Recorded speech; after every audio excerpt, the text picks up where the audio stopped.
آداب دوستو، ایکس مسلم کے نام سے یوٹیوب پر سرگرم بدبختوں کا ٹولہ ملت اسلامیہ کے لیے ناصور، مکاتب اسلامیہ کے قیام کے ذریعے ارتداد کا سدباب اور نونہالان ملت کے دین و ایمان کا تحفظ ممکن، فرقہ باطلہ کا مقابلہ بذریعہ مدارس و مکاتب۔ حضرت مولانا مفتی ابوالقاسم نعمانی صاحب مدظلہ، حیدرآباد، 6 اکتوبر۔ عصر حاضر نیوز۔ ملک میں ارتداد کے بڑھتے قدم اور نسل نو کی تباہی کے پیش نظر مکاتب کا قیام نہایت ضروری ہو گیا۔ فتنے ہر دور میں شکلیں بدل بدل کر رونما ہوتے رہے اور ہر زمانے میں اس کا تعاقب کیا جاتا رہا۔ اس زمانے میں بھی متعدد فتنے اس وقت میدان میں سرگرم کردار کر رہے ہیں۔ ایسے میں ان فتنوں کے تعاقب و سدباب کے لیے ہماری ذمہ داریاں بھی دوگنی ہو جاتی ہیں۔ ان خیالات کا اظہار آج بتاریخ 10 اکتوبر 2024 بروز جمعرات جمعیت دینی تعلیمی بورڈ تلنگانہ و آندھرا کے زیر اہتمام منعقدہ ایک روزہ تعلیمی و تربیتی اجلاس سے عالم اسلام کی موقر شخصیت قافل اہل حق کے سالار حضرت مفتی ابوالقاسم نعمانی بنارسی، محتمم دارالعلوم دیوبند، صدر جمعیت دینی تعلیمی بورڈ نے اپنی کلیدی خطاب میں کیا۔ مفتی ابوالقاسم نعمانی نے کہا کہ ہم لوگ فتنوں کے آنے سے پہلے ہی اس کے سدباب کی فکریں کرتے رہیں۔ مولانا نعمانی نے کہا کہ اس وقت یوٹیوب پر چند بدبختوں کی جانب سے ایکس مسلم کے نام سے بنائے گئے چینلوں نے بڑی تباہی مچا رکھی ہے۔ ملٹی میڈیا موبائل نے تو نوجوانوں کا بیڑا غرق کر دیا ہے۔ مولانا نعمانی نے سابق محتمم دارالعلوم دیوبند مولانا مرغوب الرحمان صاحب کے حوالے سے بتایا کہ انہوں نے رابطہ مدارس عربیہ اسلامیہ دارالعلوم دیوبند کے لیٹر ہیڈ سے ملک کے تمام مدارس سے یہ درخواست کی تھی کہ اپنے اپنے ادارے کے بجٹ میں سے کم از کم 10% مکاتب کے لیے مختص کریں۔ مکاتب دراصل بچوں کے دین و ایمان کے تحفظ کا مؤثر ذریعہ ہے۔ مولانا نعمانی نے بتایا کہ مکاتب کا نظام اس وقت بہت سارے لوگ چلا رہے ہیں، لیکن یہ کام اگر مدارس کے تحت ہوگا تو اس میں بہت آسانی ہو جائے گی اور اثر نو نظام مرتب کرنے کی ضرورت نہیں پڑے گی۔ مولانا نعمانی نے کہا کہ مکتب کے لیے ضروری نہیں ہے کہ وہ عالی شان عمارت میں ہی قائم ہوں اور بیٹھنے کے لیے بہت عمدہ انتظام ہوں۔ انہوں نے کہا کہ اس سے زیادہ ضروری یہ ہے کہ بہترین نظم و حسن و انتظام ہو۔ کچی عمارتوں سے بھی یہ خدمت بحسن خوبی انجام دی جا سکتی ہے۔ انہوں نے کہا کہ مدارس عمارتوں یا در و دیوار کا نام نہیں ہے، بلکہ ایک تعلیمی نظام کا نام ہے جو کہیں بھی چلایا جا سکتا ہے۔ انہوں نے کہا کہ اس وقت ارتداد کی ایک لہر چل رہی ہے اور اس کے سدباب کے لیے علماء اکرام کو ہی اٹھ کر کھڑا ہونا ضروری ہے۔ اگر اس مسئلے میں علماء اکرام نے غفلت برتی تو سمجھ لیجئے کہ بروز محشر سب کو جواب دینا پڑے گا۔ حضرت محتمم صاحب کے خطاب سے قبل نواسہ شیخ الاسلام فقیہ العصر نائب امیر الہند جناب حضرت مولانا مفتی سید سلمان منصور پوری نے بہت ہی جامع خطاب کیا۔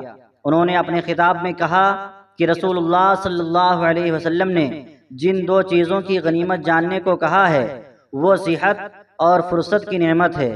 صحت اور فرصت کے زمانے کو اگر کارآمد بنانا ہے تو ہمیں میدان عمل میں متحرک ہونا پڑے گا، ورنہ وقت کی بربادی اور عمر کے ضائع ہونے کے سوا کچھ بھی ہاتھ نہیں آئے گا۔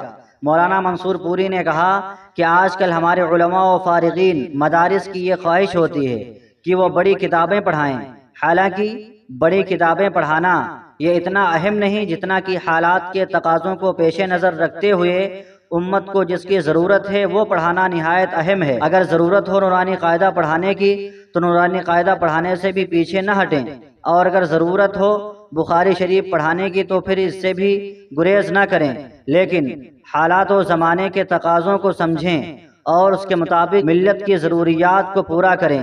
حضرت مولانا قاری سید صدیق احمد صاحب باندوی نور اللہ مرقدہ کے احوال سناتے ہوئے مولانا منصور پوری نے کہا کہ وہ مسند حدیث پر فائز ہونے کے باوجود اپنے علاقے کے بارے میں فکر مند رہے، اور جب یہ فکر حد سے زیادہ سوار ہو گئی کہ اپنے علاقے کے لوگ مرتد ہو رہے ہیں اور خود حدیث پڑھانے میں مصروف رہیں، یہ گوارا نہ کیا اور سیدھے ادارے کو استعفیٰ سونپ کر اپنے علاقے کو واپسی کی۔ ذمہ داروں نے بہت سمجھایا لیکن انہوں نے کسی کی بھی پرواہ نہیں کی اور معمولی چھپر کا ایک مختصر حجرہ بنا کر جس کی بار بار مرمت کرنی پڑی کرتے گئے اور اسی حجرے میں بچوں کو جمع کر کے انہیں تعلیم دینے کا ایک سلسلہ چلایا۔ اور حدیث کا درس دینے والی شخصیت اب مبتدی بچوں کو بغدادی قاعدہ وغیرہ پڑھانے میں لگ گئی، جس کے بہترین اثرات بھی دیکھنے کو ملے اور علاقے سے ارتداد کو ختم کرنے میں نہایت اہم کردار ادا کیا۔ آج ان کی محنتیں کسی سے مخفی نہیں ہیں۔ مولانا منصور پوری نے کہا کہ اہل اللہ سے تعلق قائم کرنا نہایت ضروری ہے۔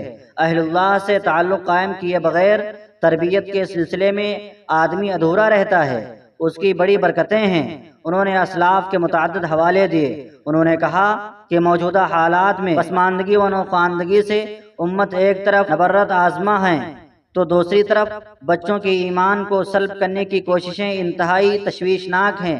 ایسے میں مکاتب کے نظام کو فروغ دینا بہت ضروری ہے، چاہے وہ کسی بھی پلیٹ فارم سے ہوں۔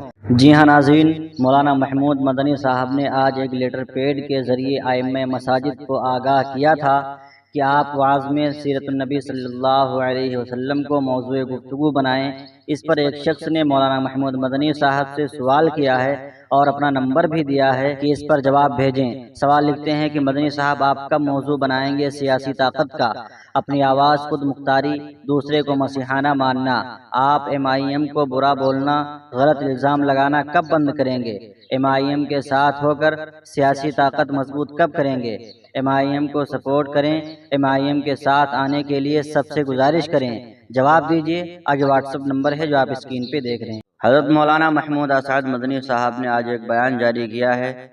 لکھتے ہیں کہ خطبہ جمعہ میں سیرت پاک صلی اللہ علیہ وسلم کو عنوان بنائیں۔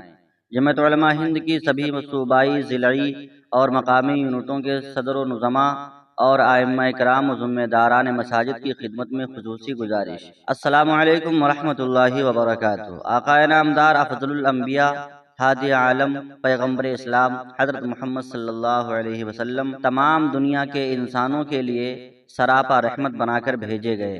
آپ صلی اللہ علیہ وسلم کی ذات اقدس وہ آفتاب ہدایت تھی جس سے لاکھوں چراغ قیامت تک روشن ہوتے رہیں گے اور دنیا کی چیزیں ان کی روشنی سے منور ہوں گی۔ بلا شبہ آپ کی ذات سے انسانیت کی عظمت قائم ہوئی۔ آپ صلی اللہ علیہ وسلم کی پوری زندگی مودت و رحمت، شفقت و دلداری اور حسن اخلاق کی آئینہ دار رہی ہے۔ موجودہ حالات سے آپ حضرات بخوبی واقف ہیں۔ اسلام کے دشمن اپنی بدبختانہ افکار کی وجہ سے شان اقدس صلی اللہ علیہ وسلم میں گستاخی کر کے پوری انسانیت کے لیے رسوائی کا باعث بن رہے ہیں اور خود کو ذلت و نکبت کی عمیق گہرائی میں دھکیل رہے ہیں۔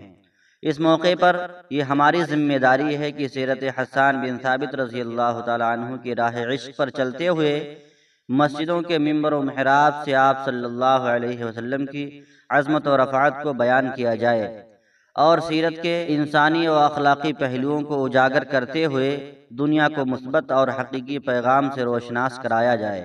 اس لیے تمام ائمہ اکرام اور ذمہ داران مساجد سے خصوصی گزارش ہے جمعہ کو یوم رحمت صلی اللہ علیہ وسلم کے طور پر منائیں اور خطبے میں سیرت پاک صلی اللہ علیہ وسلم کو موضوع بنائیں اور ملک کے امن و امان اور ملت اسلامیہ ہند کی عظمت و رفتہ کے لیے بارگاہ رب العالمین میں دعا کا بھی اہتمام کریں۔ جمعیت علماء ہند کے صوبائی، ضلعی اور مقامی یونٹوں کے صدر و نظماء حضرات سے بھی گزارش ہے کہ اپنے حلقہ اثر کی مساجد کے ذمہ داروں کو متوجہ کریں۔ والسلام، محمود اسعد مدنی، صدر جمعیت علماء ہند۔ ناظرین اکرام، اس ویڈیو کو زیادہ سے زیادہ شیئر کریں تاکہ تمام مساجد کے ذمہ داران اور مساجد کے ائمہ حضرات تک یہ ویڈیو پہنچ جائے اور اس پہ عمل کیا جائے۔ خدا حافظ۔